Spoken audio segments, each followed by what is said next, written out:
Ce sont ces efforts considérables, mais surtout le leadership exercé par le Sénégal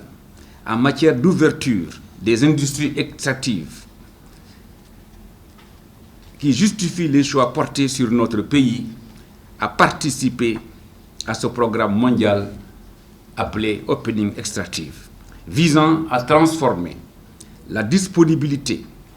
et l'utilisation des informations sur la propriété effective pour une gouvernance efficace dans le secteur extractif. C'est aussi l'occasion pour moi de remercier vivement l'initiative pour la transparence des industries extractives et Opening Ownerships pour leur volonté clairement exprimée d'accompagner le Sénégal dans sa politique de divulgation de la propriété des entreprises extractives, en apportant une orientation et une assistance technique pour la divulgation des bénéficiaires effectifs. Dans le secteur extractif, cet ambitieux programme de promotion va sans aucun doute aider notre pays à consolider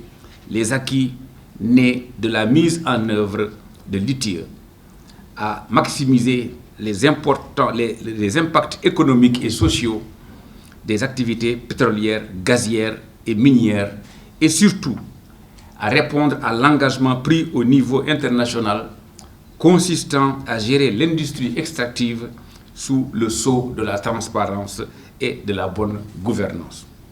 Au moment où les hautes autorités s'engagent résolument dans la lutte contre la corruption, les crimes économiques tels que le blanchiment de capitaux, l'évasion fiscale, le flux financier illicite, véritables fléaux qui mettent en péril la santé économique et le tissu social et menacent le bien-être des populations, l'identification des bénéficiaires effectifs est devenue l'un des principaux enjeux de la gouvernance des industries extractives. Elle est une étape essentielle dans la lutte contre les crimes économiques, car gardant secrète ou en masquant l'identité des bénéficiaires effectifs de leurs actifs, les entreprises peuvent camoufler des activités illégales, les produits qu'elles en tirent, ainsi que l'identité de leurs véritables propriétaires. L'anonymat profite très souvent aux fraudeurs du fisc et aux autres criminels financiers. La transparence de la propriété effective étant